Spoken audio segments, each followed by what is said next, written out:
comment avoir une stratégie de réseaux sociaux pour développer son activité, son business, son personal branding. Cette vidéo, c'est probablement, en tout cas, je te conseille, la seule que tu devrais regarder pour développer ta stratégie pour ton entreprise, pour ton activité, pour ton business sur les réseaux sociaux. Tu dois voir un tas de vidéos sur Internet te parlant des meilleures stratégies de contenu, des hashtags, du nombre de publications, de la meilleure plateforme sur laquelle poster. Et en fait, toutes ces vidéos ne font que te perdre. Donc, j'ai rassemblé en une seule vidéo ce qu'il y a de plus important et ce que tu dois comprendre aujourd'hui pour développer réellement ton activité. Ça fait plus de 5 ans aujourd'hui que je suis sur les réseaux sociaux, si ce n'est pas 10 ans. J'ai construit une audience de millions d'abonnés sur différentes plateformes et aidé des dizaines et des dizaines d'entreprises de différentes niches dans différents secteurs à développer leur audience et réussir sur les réseaux sociaux. Mon but avec cette vidéo, c'est que tu comprennes le fonctionnement des différentes plateformes,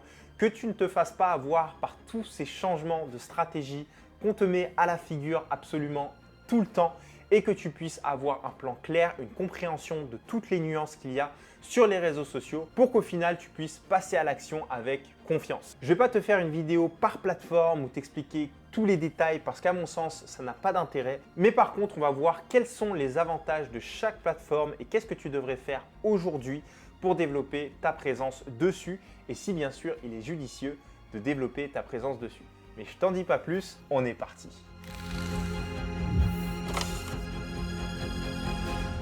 Donc, la première des choses avant de développer quelconque stratégie et avant de suivre le conseil de quiconque, c'est de savoir définir ses objectifs. Si tu ne définis pas clairement tes objectifs, tout ce que je vais te dire dans la suite de cette vidéo ne pourra pas être 100% pertinent. Quels sont tes objectifs en visibilité, tes objectifs de conversion? Qu'est-ce que tu vends? Quel est le prix également de ce que tu vends? Par quoi est-ce que tu veux commencer? Voilà, il faut en premier lieu, définir du coup des objectifs pour savoir quelle est la raison pour laquelle tu veux développer tes réseaux sociaux. Est-ce que ça va être juste de la visibilité? Est-ce que vraiment ça va être des conversions? Est-ce que tu as envie de convertir ton audience? Et également sur quoi est-ce que tu veux les convertir. Par exemple, imaginons que tu es une entreprise du coup de coach sportif, tu es toi-même coach sportif, tu as recruté des coachs. Derrière, tu vas faire par exemple, imaginons des coachings sportifs pour des particuliers et également des coachings sportifs pour des entreprises. Et en plus de ça, par exemple, imaginons que tu as des cours en ligne à vendre, des coachings sportifs en ligne, des formations. Quelle est la chose que tu veux mettre en avant? Ça va pas être pareil de vendre du coup des coachings sportifs de particuliers que de vendre des coachings sportifs en entreprise. Ça va pas être forcément les mêmes plateformes, on va pas toucher le même public, c'est pas forcément également les mêmes prix et donc c'est extrêmement important de le savoir. Si le coût de ces formations en ligne, de ces coachings en ligne est plutôt abordable, on va peut-être avoir plus un objectif de visibilité pour pouvoir du coup scaler ton business, faire des ventes grâce aux réseaux sociaux et du coup ça va être une stratégie totalement différente que si par exemple tu faisais du coaching d'entreprise à des tarifs qui vont être beaucoup plus élevés.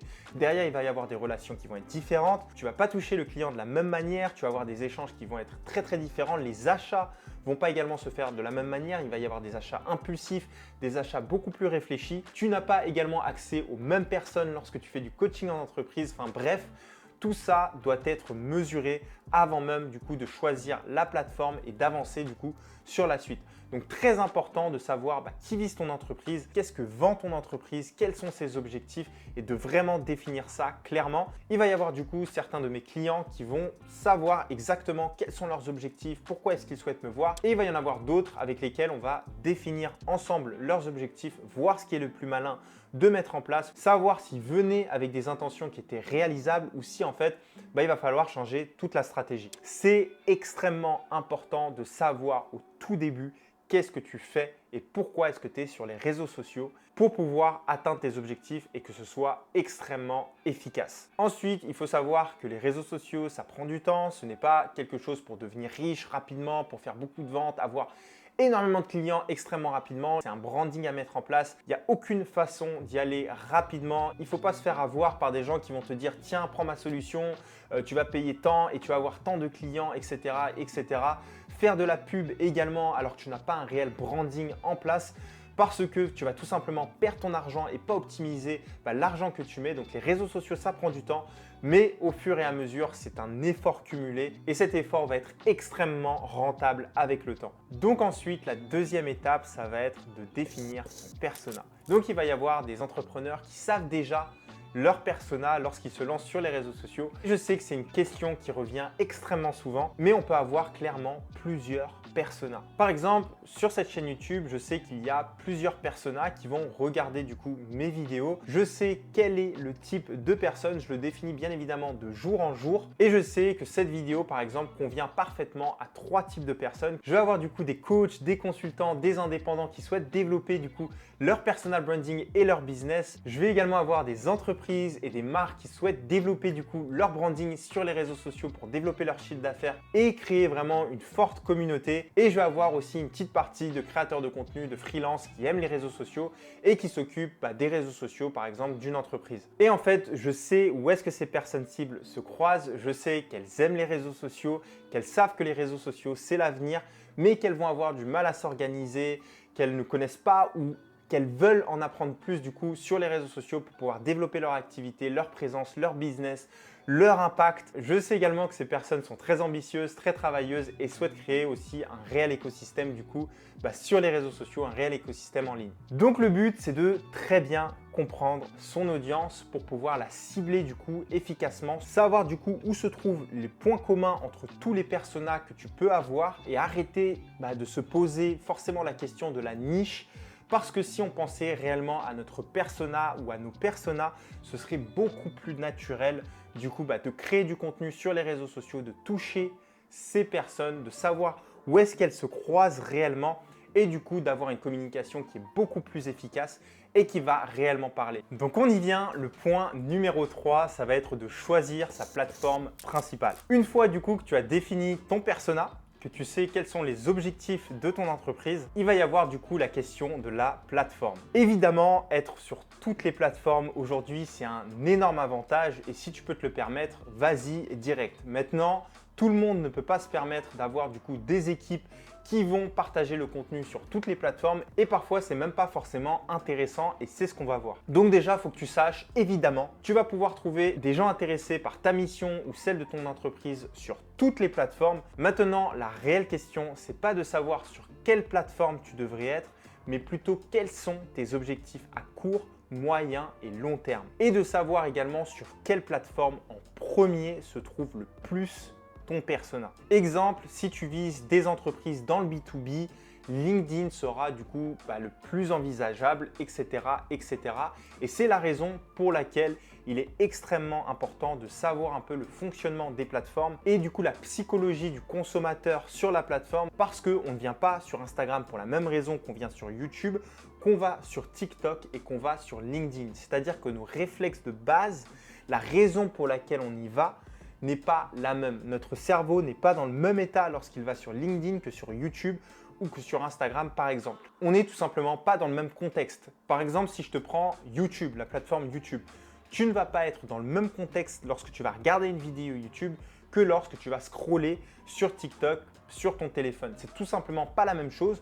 Peut-être qu'en regardant YouTube, tu vas être tout simplement dans ton lit le soir à 22 h. Histoire de t'endormir avec la vidéo de ton youtubeur préféré. Et sur TikTok, ça va peut-être être lorsque tu es dans le métro, que voilà, tu as du temps à griller et que derrière, tu vas tout simplement scroller ton TikTok. Donc, c'est deux manières de consommer différentes, c'est deux manières de capter l'attention de façon différente. Et du coup, ça s'adapte différemment selon le style de vie de la personne, selon également son statut social, selon plein de choses. Et c'est la raison pour laquelle il est hyper important de savoir ça avant de se lancer sur une plateforme parce qu'on ne va pas sur Instagram en espérant voir une vidéo longue et si tu fais une vidéo de 20 minutes sur Instagram, ce qui d'ailleurs n'est plus possible, les gens vont tout simplement la skipper parce qu'ils ne sont pas là pour ça, ils ne sont pas en condition de regarder ta vidéo. Et de toute façon, leur cerveau, il n'est même pas prêt à ça puisqu'ils ne se sont pas posés. Donc, premièrement, on va commencer par Instagram parce que Instagram, c'est clairement et peut-être la plateforme la plus multifonction qui existe, c'est-à-dire qu'il y a tout simplement un nombre incalculable de formats sur Instagram, bien que les plateformes suivent. Sur Instagram, tu vas pouvoir y trouver le visuel, tu vas pouvoir y trouver les stories qui sont extrêmement regardées, tu vas pouvoir faire tout type de vidéos à peu près, Tu vas pouvoir y mettre des photos, il y a du texte, donc du copywriting. Il y a énormément de choses sur Instagram et c'est la plateforme sur laquelle se retrouve le plus de population également. Mais il y a réellement des choses à savoir sur Instagram. Premièrement, il faut savoir que Instagram, c'est une plateforme rapide. Instagram, c'est une plateforme très visuelle et extrêmement importante et excellente pour le branding du coup d'une entreprise. Le pouvoir du branding sur Instagram est tout simplement hallucinant. Juste le fait d'avoir un feed qui est bien construit te permet énormément de jouer sur les biais cognitifs de ton audience et de les influencer dans le bon sens lorsque tu envoies du trafic sur la page. Et c'est pourquoi on recommande énormément à une marque, peu importe, qui va lancer par exemple des campagnes de publicité, etc., d'avoir une page Instagram et des réseaux sociaux qui sont professionnels et qui représentent l'entreprise parce que tout simplement, c'est du manque à gagner.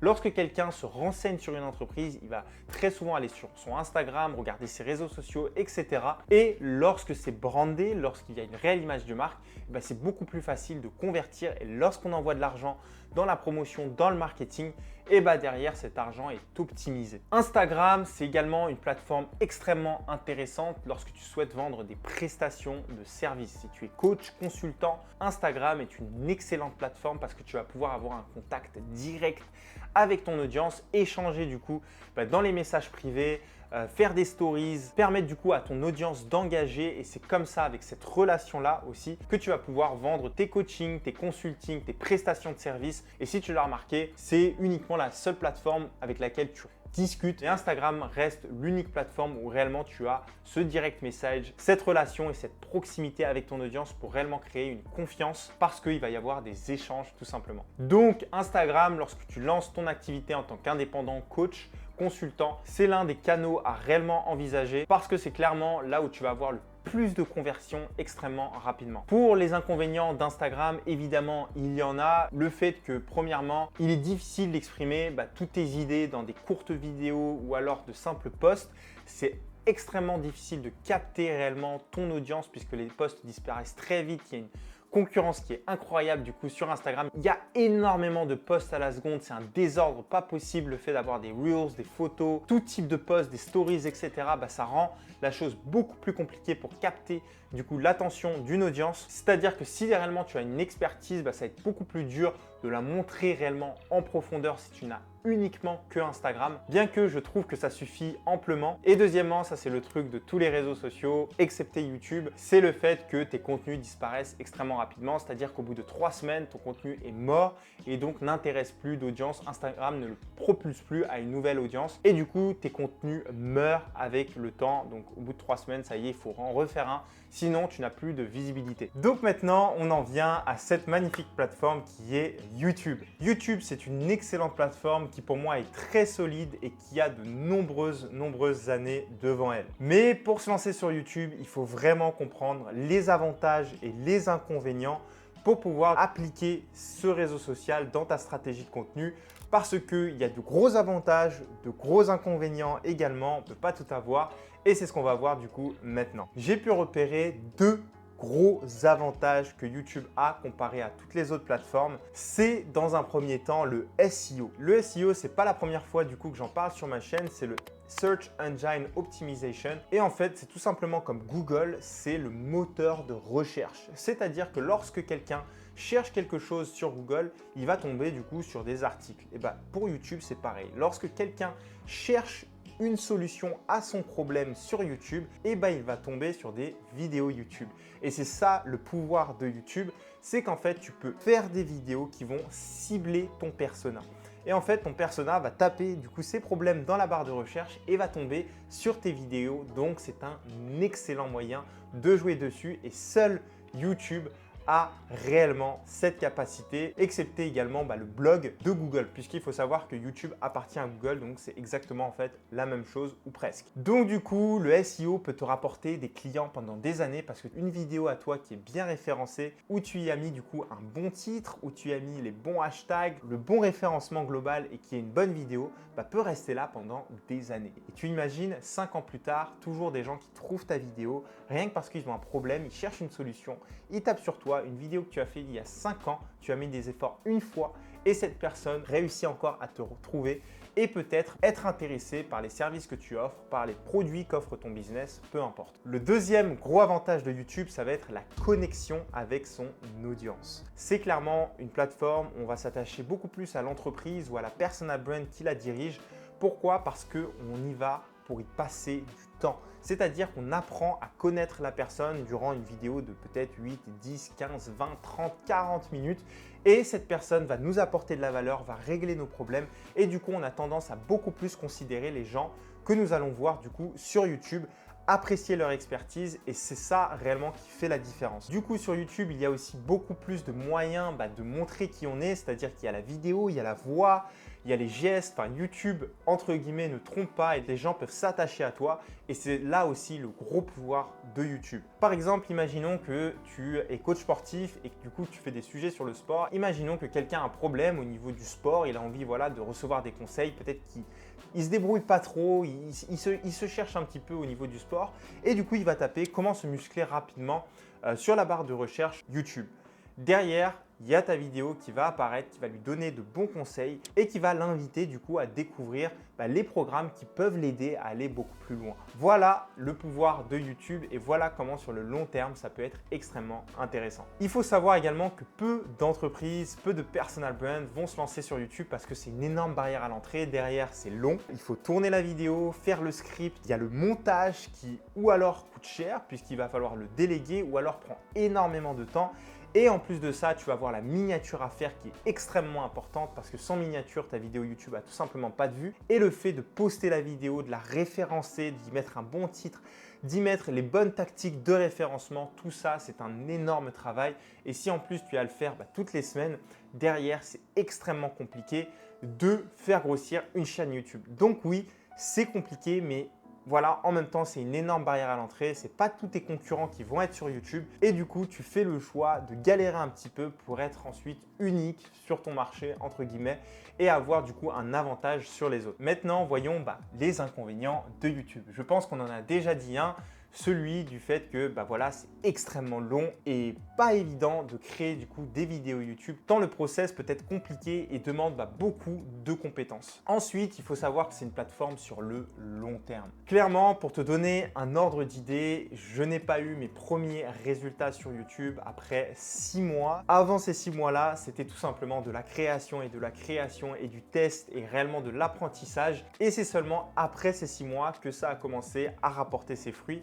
Donc oui, ça peut prendre du temps. Si tu cherches quelque chose de rapide, ce n'est pas du tout la bonne chose et je te conseille d'abord d'avoir une petite stabilité sur ce que tu fais avant même de te lancer sur YouTube, ce qui va te permettre du coup d'avoir le temps d'attendre que ça fonctionne réellement bien pour toi puisqu'il va y avoir une période de test. C'est hyper important du coup de prendre en compte cet aspect long terme de YouTube. Maintenant, passons à la plateforme TikTok qui a littéralement redistribué les cartes et c'est la raison pour laquelle on voit des créateurs de contenu qui vont tout simplement exploser du jour au lendemain, gagner des centaines de milliers, voire des millions d'abonnés extrêmement rapidement et du coup qui va donner accès à de la visibilité beaucoup plus simplement qu'on avait l'habitude du coup d'avoir. Il faut savoir une chose, c'est que TikTok n'a pas seulement remis en cause la facilité d'action à la visibilité, mais la plateforme a aussi remis en cause la théorie de la niche. Lorsque tu voulais te développer sur les réseaux sociaux, auparavant sur Instagram, sur YouTube, il fallait que tu choisisses une niche assez précise, assez claire pour que les algorithmes puissent détecter quel était ton contenu pour pouvoir le proposer aux bonnes personnes. Aujourd'hui, TikTok a totalement remis en cause tout cela. Pourquoi? Parce qu'il se concentre sur le contenu dans son individualité. Je t'explique. Aujourd'hui, si tu veux réussir sur TikTok, ton contenu dans son individualité doit être performant. Peu importe si ton premier contenu, c'est un contenu de recette, ton deuxième, un contenu de sport et ton troisième, un contenu d'entrepreneuriat. Le simple fait que tu sais comment faire une vidéo virale sur TikTok te permet du coup d'avoir toutes tes vidéos qui sont tout simplement virales. Et du coup, c'est ça qui fait la différence de l'algorithme de TikTok et le fait qu'en fait, n'importe quel contenu peut très bien fonctionner. Et c'est la raison pour laquelle lorsque tu es sur ton feed, tu peux très bien voir une infinité de contenus qui ont très bien fonctionné, qui vont se présenter du coup sous tes yeux. Et c'est la raison pour laquelle lorsque tu n'as pas d'audience sur TikTok, tu peux tout simplement décoller immédiatement si ton contenu est tout simplement très bien fait. Tu n'as plus réellement besoin de faire du contenu de niche pour avoir de l'audience et pour avoir des vues sur ton contenu. Et il faut savoir que Instagram, YouTube a repris tout simplement les mêmes principes que TikTok en termes de création de contenu. Ils se sont tout simplement inspirés de l'algorithme de TikTok à ce niveau-là qui fonctionnait très bien et qui permettait à énormément de créateurs de se faire découvrir. Et du coup, ça remet totalement en cause ce concept de niche pour réussir à avoir de l'audience sur les réseaux sociaux. Maintenant, une chose extrêmement importante à savoir concernant TikTok, c'est que c'est une plateforme extrêmement court terme et il est très difficile de connecter avec son audience. En effet, TikTok met tout simplement le contenu en priorité, mais met pas la communauté en priorité, contrairement à Instagram ou bien YouTube qui par nature propose des formats longs et te permet de connecter beaucoup plus facilement avec ton audience. Sur TikTok, c'est très récent d'ailleurs qu'il y a les stories qui ne fonctionnent pas très bien. Il est beaucoup plus difficile comparé à Instagram de discuter avec son audience, de créer de l'interaction, de créer du lien.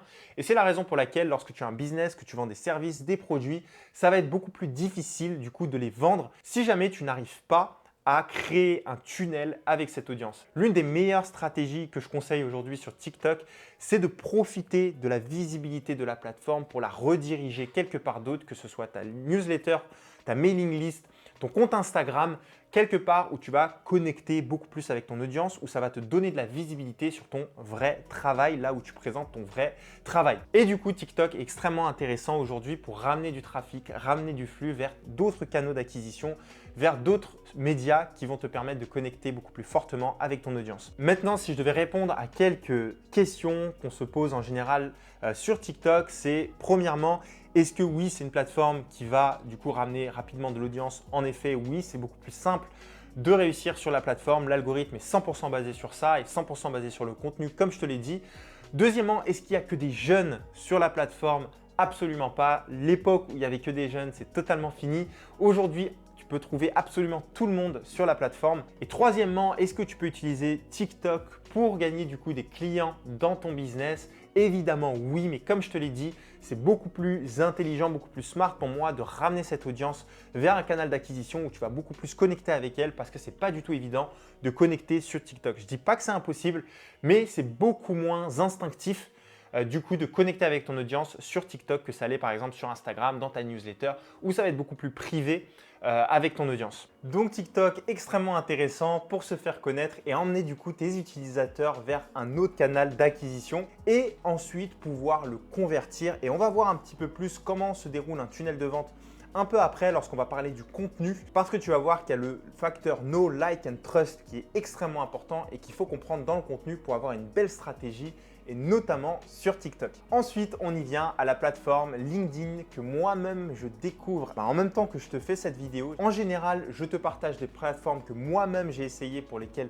j'ai réussi du coup à construire une audience ou bien celles où j'accompagne mes clients et sur lesquelles j'ai des résultats du coup avec mes clients. En général, je te parle que de celles-ci parce que je trouve que c'est beaucoup plus pertinent de te montrer du coup mon expertise comme ça. Mais je découvre LinkedIn petit à petit pour développer du coup petit à petit mon personal branding. Donc, je vous en parlerai peut-être plus du coup à l'avenir. Et ce que je peux te dire actuellement sur LinkedIn, c'est qu'il y a un énorme réseau du coup de professionnels et ça devient extrêmement intéressant lorsque tu t'adresses aux professionnels et lorsque ton business est plutôt B2B, c'est-à-dire que tu vends à des entreprises. Donc, par exemple, pour reprendre le cas du coaching sportif, si tu fais du coaching en entreprise, derrière, ce sera extrêmement judicieux du coup d'être sur LinkedIn et derrière d'avoir des relations du coup avec des CEO, des founders qui ont envie du coup de proposer ces services-là à leurs équipes. Et là, ce sera extrêmement judicieux. Voilà. Si ton business, encore une fois, c'est un business de chaussures ou de vêtements ou de fashion, ce ne sera pas du coup la meilleure plateforme, bien que c'est bon d'y mettre ton personal branding parce que derrière, tu vas pouvoir créer un réel network et tu vas pouvoir du coup potentiellement obtenir des opportunités, pouvoir du coup avoir accès à des investisseurs, lever des fonds, etc. etc. Tout ça, c'est une autre histoire parce que oui, le personal branding aujourd'hui sur les réseaux sociaux, c'est son pouvoir. Et ce que je peux voir actuellement déjà sur LinkedIn, c'est que les comptes d'entreprise ne réussissent pas vraiment. Les gens ne font pas forcément attention. C'est réellement les comptes de personal brand qui vont être intéressants, qui vont être suivis sur LinkedIn parce que les gens, encore une fois, ils veulent suivre des personnes et pas tout simplement des entreprises entre guillemets. Même lorsque tu es une entreprise, c'est toujours bien du coup de montrer son équipe, de montrer qui est-ce qu'il y a derrière l'entreprise et de réellement connecter avec l'humain. Donc LinkedIn, affaire à suivre, mais je pense réellement que c'est une zone où tu peux avoir beaucoup d'opportunités dans le B2B. Affaire à suivre. Donc nous voici maintenant à la 4e étape lorsque tu sais un petit peu tout ça, quelle plateforme choisir, définir ton persona, tes objectifs et tout ça, et que tu es enfin lancé du coup dans le monde des réseaux sociaux avec ton entreprise, avec ta personal brand, peu importe, avec ton activité, ton business, il va maintenant falloir comprendre le fonctionnement du contenu. Littéralement, le contenu, c'est ce qui va faire la réussite du coup de ton branding sur les réseaux sociaux. Rien d'autre que le contenu. Tu as beau entendre aujourd'hui qu'il te faut des stratégies de hashtag extrêmement spécifiques, qu'il te faut des stratégies de contenu sorties de nulle part, qu'il te faut poster à telle heure de la journée ou tel jour de la semaine. Tout ça, ce n'est que du bullshit. Parce que ce que les gens vont vraiment considérer, c'est le contenu que tu vas poster. Concrètement, toutes les plateformes ont qu'un seul intérêt, c'est de booster le contenu qui fonctionne. C'est le seul intérêt qu'ils ont. Pourquoi? Pour captiver l'attention des utilisateurs qui sont sur la plateforme, surtout qu'en plus maintenant ils se font la guerre. Donc le plus ta vidéo va intéresser, le plus ils vont attirer de monde vers ta vidéo. Donc pour ça, pour faire plaisir aux plateformes, rien de mieux que de faire du bon contenu qu'ils vont pouvoir proposer aux bonnes personnes qui vont pouvoir retenir sur leur plateforme. C'est tout ce qu'il compte. Tu as beau avoir les meilleurs hashtags du monde, si ta vidéo n'a pas un bon taux de rétention et si les gens ne la regardent pas ou ne la partagent pas, derrière, les hashtags ne vont servir absolument à rien. Aujourd'hui, le contenu est plus important que jamais et c'est pour ça que tu dois te concentrer dessus, sans même parler du fait que tu dois faire du bon contenu, que tu dois savoir fidéliser ton audience et puis ensuite la convertir. Et c'est de ce dont on va parler maintenant. Pour être stratégique, il faut savoir comment fonctionne le contenu et quels sont les réels avantages de poster tel type de contenu ou tel type de contenu. Et ces critères, c'est ce que j'appelle le Know, Like and Trust. Donc premièrement, Know. Il faut pouvoir créer du contenu qui va attirer et du coup te faire connaître. Et ce contenu-là, c'est la qualité du contenu que tu vas produire. On ne parle pas ici simplement de qualité visuelle, mais également du coup de rétention. C'est un contenu qui déjà dès le début va susciter l'intérêt d'une audience. C'est un contenu qui va retenir l'audience du début jusqu'à la fin. Et c'est un contenu qui va également inviter au partage, c'est-à-dire que les gens vont vouloir le partager ou bien vont réagir dessus. Ça, c'est un contenu qui va pouvoir te faire connaître. Et extrêmement important du coup de travailler sur comment est-ce que tu peux faire un contenu qui est réellement de qualité. J'ai fait une vidéo où je te parle réellement de comment faire une vidéo virale, quelle est la recette d'une vidéo virale que tu pourras aller voir juste après cette vidéo. Ensuite, il va falloir que tu puisses poster des contenus qui sont faits pour ton audience. Ce n'est pas forcément des contenus qui vont appeler des gens à venir te découvrir, mais ça va être du contenu où tu vas consolider en fait l'appréciation des gens qui te suivent déjà. Ça peut être tout simplement un cadeau que tu offres à ton audience, un live en direct. Ça peut être des contenus où clairement tu montres ta personnalité. Tout ce genre de contenu va faire en sorte que ton audience reste attachée à toi et n'aille pas du coup voir un autre, non parce que c'est exactement toi qu'ils veulent, c'est toi qui veulent suivre et c'est ton entreprise sur laquelle ils veulent acheter tout simplement parce qu'ils t'apprécient. Donc, c'est le like, de know, like and trust. Enfin, tu as trust.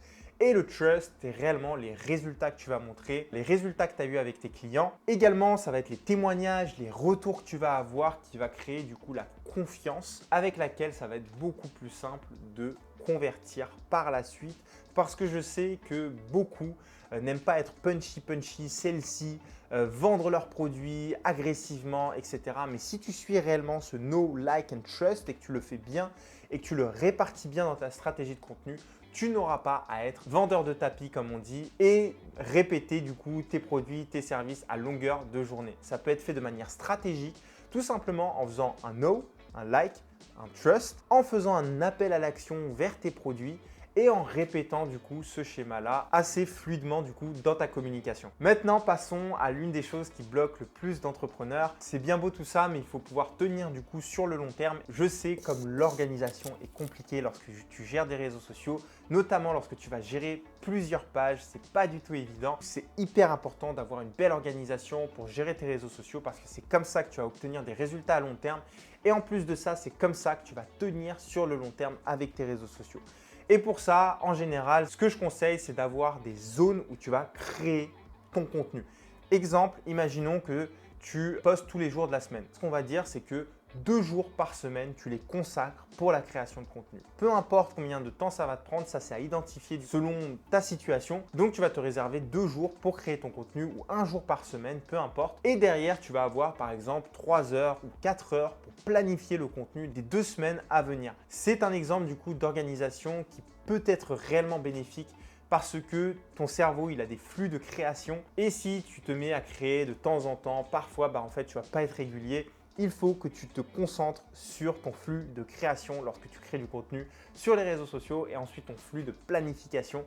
Donc, c'est-à-dire que tu te poses pour planifier et stratégiser du coup tout ton contenu. Pour ça, tu peux avoir des templates qui vont te permettre de t'organiser avec les différentes plateformes. J'ai moi-même développé avec le temps du coup des templates que j'utilise sur Notion qui permettent à mes clients de s'organiser au mieux, de ne pas perdre de temps avec toutes les plateformes détaillées pour que ce soit beaucoup plus clair et que derrière, ce soit beaucoup plus efficace. Donc, tu peux en développer sur Notion par toi-même, faire en sorte que ça corresponde bien au process de ton entreprise, à ce qui te permet tout simplement de t'organiser au mieux. Et sinon, tu peux retrouver dans la description mes templates Notion qui vont te permettre enfin de gagner du temps dans ta production de contenu et ta préparation de contenu.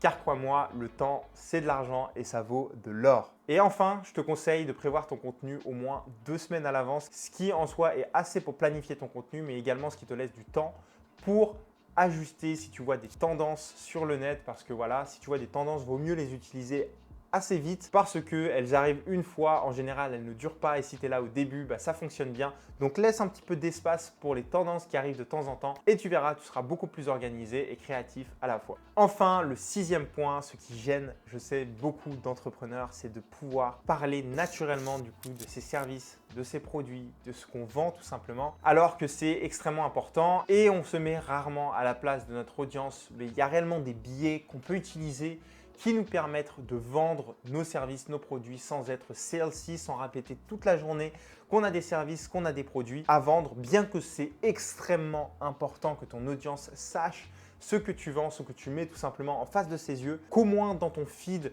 on puisse le voir, que dans ta page de présentation, on puisse voir ce que tu fais, ce que tu vends, ce que tu as tout simplement à servir pour les autres, ce que tu as à leur proposer pour aider leur vie, les impacter, les aider à avancer, à aller de l'avant, enfin bref, peu importe. Le but, c'est pas d'être vendeur de tapis, car probablement que ton audience n'aime pas du tout non plus les vendeurs de tapis. Par exemple, tu peux très bien vendre des services en stories Instagram. Tu n'as pas besoin de poster tous les 2 matins sur ton feed tes services. Non, il va y avoir des gens qui connectent beaucoup plus en story, qui sont beaucoup plus à l'aise et c'est l'un des moyens les plus efficaces de vendre ces services, ces produits, tout simplement en posant des questions à ton audience sur leurs problèmes, en allant dans tes messages directs et tout simplement en échangeant avec ton audience, tu peux faire des ventes plus que si tu avais tout simplement posté une photo qu'au final, personne va peut-être réagir sur le moment alors que les stories, tu vas pouvoir avoir le contact direct et vendre tes services, vendre tes produits. Je ne pense pas du tout que tu dois être un vendeur de tapis pour vendre, bien au contraire.